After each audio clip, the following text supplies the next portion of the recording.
Hey, what's going on, guys? Arekkz here, and welcome to Roller Champions. This is a brand new game. Ubisoft announced it today in their press conference, and it was initially described to us as a Rocket League-like new IP, and you'll obviously see that as you've seen in some of the gameplay. There's definitely some kind of parallels that can be drawn. And today, myself, TwoSixNine, Paradise Central, we all went to the Ubisoft lounge, had a chance to go hands-on with it, and they're with me today. What's up, guys? Hello. Hey. And so we had a chance to play through, and with the gameplay you'll see in the background is TwoSix and Paradise predominantly, because we were put on different teams and I was on a team that wasn't against them, so I'm going to say they were fortunate, because otherwise I clearly would have won. But no, they honestly had some really good teamwork. So what I've actually done in this gameplay is I've kind of cut between both of them, because there's some really cool aspects where you get to kind of see the the breadth of the gameplay. But just to kind of like give you sort of a top level, it is a 3v3. Kind of what? It's like an arena. It's like a little kind of track rollerblading battle kind of thing. Do you want me to take this one? I can take this one. You can explain it. It is a 3v3 roller basketball-esque game, similar to with a different spin on it, similar to what Rocket League is to football. But essentially, it's two teams of three that need to go in anti-clockwise around a circuit to score goals. The more laps that you get around on your team while holding the ball, kind of like Oddball if you played Halo, the longer that you hold the ball while going around in a circle, the more points you get for scoring. So if you go around the thing twice, you get 3 points and then score. If you go around the thing 3 times and then score, you actually get 5 points and you can end the game. So if you're very good and you don't get stopped by the enemy team at all, then you can actually win the game outright in like a couple of seconds. And we did that a few times, didn't we, Paradise? Yeah, so we played 2 games, which I think you guys will see in the video.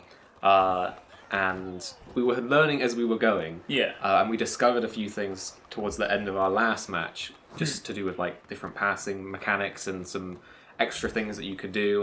We realised that when you're getting tackled, which you can do to take the ball from an opponent, if you have the ball, you can do a dodge, which will like just cancel their tackle basically. So as long as you're aware of what's around you, who's around you and who's coming, you can make sure that you keep a hold of the ball. There's also like passing to teammates. So in the game itself, to pass to a teammate, they had to signal that they wanted to be passed to by pressing Y, and then that would prompt you to be able to press Y and pass the ball to them. So that took some getting used to begin with. As for like the shape of the map, it's kind of like an extended Mario Kart baby park. Yep. And so you just go around and you like do laps with the ball, and then you do different kinds of shots. So you have to like zoom past the finish line, turn around, and go for the shot or go up to it and try and dunk it as well, which I don't think we actually managed to do, but you can dunk it if you get close to it. It was a lot of fun, I thought. Yeah. It was a different experience. I'm not someone that likes sports games. I don't really enjoy FIFA that much. Yeah. I haven't really played the NBA games or the Madden games. It's not really my cup of tea, but I have played some Rocket League, so I had some experience with that. And this is somewhat similar to Rocket League. 100%. It's comparable, but it's quite different as well, I definitely think. Yeah. It's got a unique movement system. It's more of a basketball style game, and I kind of do, out of all the sports, basketball's probably my favourite. Yeah. So I kind of got on with that. It was definitely, I mean, there's a lot of fun to be had with it. I think it's just important to kind of like circle back really quickly just to clarify. Let's just circle back a little bit more. The fact that Paradise doesn't know the word for oval, but instead describes baby park as the shape for this track. Hey. What kind of terminology is this? Someone's been playing way too much Mario Kart. It's definitely, no, I mean, but that's that. It is Carry true. on, what are you saying, Alex? No, I'm saying it's important to kind of circle back to the structure for the match. In order for you to be able to score, you can't just grab the ball and throw it through the hoop. Like, in order to be able to even qualify to score, you have to do a lap first. So the way it works is that you will grab the ball, and then once you've done a lap, the actual ring will light up. So if you don't, you have to at least be able to hold onto it long enough to do that. So one single one will score you 1 point. As 2-6 mentioned, if you do 2 laps, you can get the 3 points, and if you do the 3 laps, you can of course just win the game in one thing. Obviously, holding on to that long is quite difficult, but that is where the challenge comes in, because initially you'll think, oh well, you just pick up the ball and just throw it through the hoop. That's easy, because the scoring aspect of it is pretty easy. You hold the bumper and you can kind of aim when you're going to throw. And I mean, you can still miss it. It's not an automated scoring thing. It doesn't just lock onto the goal, but it's quite easy to score. I'd say it's probably easier to score in this than it is in, say, Rocket League. Definitely. But the challenge, therefore, comes in the fact that you have to be able to do a lap and hold onto the ball, and during that time, the enemy team can tackle you. So, the tackling process, or the way that you try and sort of build up momentum in this, you can do a thing, I think they called it, did they call it push or pulse or something like that? They called it the pump. The pump. The pump.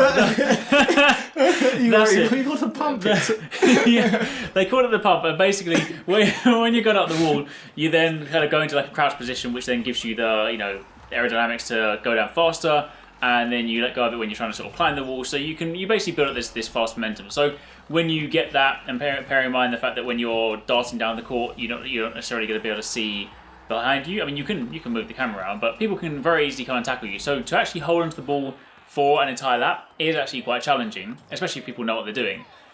So that's basically where the maybe for the scrubs, maybe for some people, maybe for some people, but for as you us, can see in the gameplay, we did I pretty mean, well. fair enough. Yeah. So for like the mechanic of like the tackling as well, so the other team can tackle you, and they can come from like they can go in the same direction as you, or they can go double back on themselves and try to come from like the front of you. But if you dodge while they tackle you, you do get like a high like amount of invulnerability, but then you can't do it for a while. So if someone consecutively tries to tackle you, then you might have some issue there. But you can like play around. You can like jump off of the walls and like do a dodge while like when you land, and do like some crazy chains or double back on yourself to kind of like mess up the kind of momentum of the other players.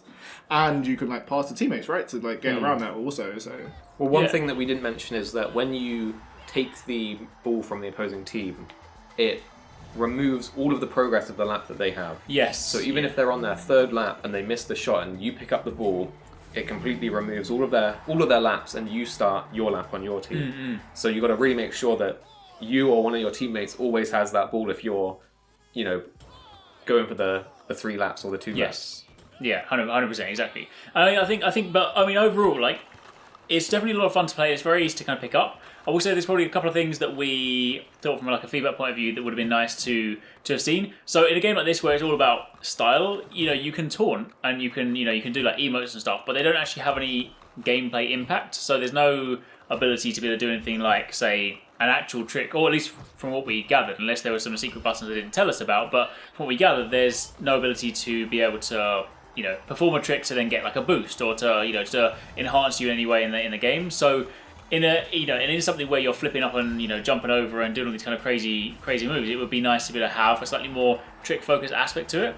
Yeah, it definitely felt like it was missing that kind of SSX tricky Tony Hawk's kind of like vibe to it, because especially on the, it felt empty when you went on the side of like the ramps and kind of gained like momentum. Like, it was like you had some airtime. There was some stuff that you could probably do, or jump around and do something that will give you an advantage and make the game feel like it's got a lot more panache or something like that. Yeah. Well, to talk about, they compare this game to Rocket League, right? Yeah.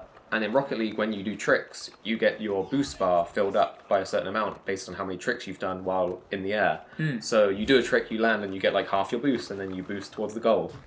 And in this, it didn't seem like there was anything like that. So you could get massive speed, you could do all of the pumps that you need to, and there was really no payoff other than the speed boost, which is good, but it's not flashy. It didn't feel as satisfying. Yeah. No, aside from that, though, and we don't know the stats of the characters. There were some different characters that we were playing, but they varied in size and in their appearance quite a lot. Like, there was one character that was a very muscly, like jock style character, and then there was other like slimmer characters that were skater pros or rollerblade pros or whatever. And it would be good to know if the bigger character, like the jock, maybe his tackle is more powerful than the slimmer character, but maybe the slimmer character can go faster. Yeah, that would be nice to see, definitely. I think outside of that, it would probably be the only other one thing that kind of can get a little bit confusing in combat, or say combat, is when there's a separate button to pass than there is to score. And in a game like this, when you're having to worry about your movement, your momentum, trying to dodge incoming things, it can get a little bit kind of confusing, or you can forget the button to pass sometimes. So maybe it'd be nice if they would. That's not the issue with the passing. The actual issue with the passing is that you actually have to request to be passed to. Yes, of course. So you physically can't pass it unless your teammate presses Y and says, "Hey, pass to me." So if they're surrounded by like 30 enemies, or the 3 enemies that were on the other team, then they should be able to pass. Like the the person with the ball that's been surrounded wants to pass it, but if their teammate's just ahead of them and hasn't actually requested, then they can't pass to that person. And I find myself like forgetting to press that a lot. Where if you're under pressure and there's someone like just near you, or you've been knocked off, or you're trying to do like a type of move at the same time, like pressing Y with that small cooldown was a bit of a weird scenario to be in. Yeah. And, a bit too much for me to compute it all at the same time. I feel like if they did make it so you could pass at any time to a teammate as well, it would make it more engaging and more fast paced, like sort of real sports games are. Like you could quickly pass back and forth, which you can do in the current form, but you'd have to really have good communication with your teammate. True. Whereas, and even with good communication, 2-6 was next to me, but it's not always possible. So if you could just pass back and forth, I think it would add a lot more like excitement into the game. Yeah, 100%. Yeah, but I mean, outside of that, it's definitely a lot of fun. It's it's super easy to pick up, and most importantly, it's also free to play. So there's no reason not to check it out. It's definitely something that I could kind of see myself having some fun messing around with. I enjoyed it more than I thought I would. I thought it was going to be just like Rocket League. Rocket League's like enjoyable, but always found it kind of like finicky when it came to doing stuff. Like I feel like in this, I didn't need to be like some Rocket League sweat, spending it all on the game all day to be like, oh, I know the exact trajectory to line up this particular goal, and I'm going to the Rocket League World Cup. In this one, you kind of like it's pick up and play, and it was more in like the strategy of taking down the teammates and getting the balls back, and if you wanted to take the risk for going for 3 laps and building that communication with your team almost. So I enjoyed it. Yeah, good. I thought it was really fun. I like I said, not a big sports game person, but had a pretty good blast with it. Yeah, exactly. So that's it for the time being. That's a quick rundown. You guys can see some some nice gameplay in the background. If you're going to be checking it out, let us know in the comments down below what you guys think, and of course, keep it locked for plenty more E3 coverage.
guys enjoyed that video, remember to hit that subscribe button and also click on the little bell icon to turn on notifications so you don't miss my next upload. Also, don't forget you can check out 269 and Paradise Central streaming over on Twitch 6 days a week. You can find a link to the multi-stream in the description box down below. Be sure to drop by and get involved. Thanks again for watching, take it easy, catch you next time, peace out.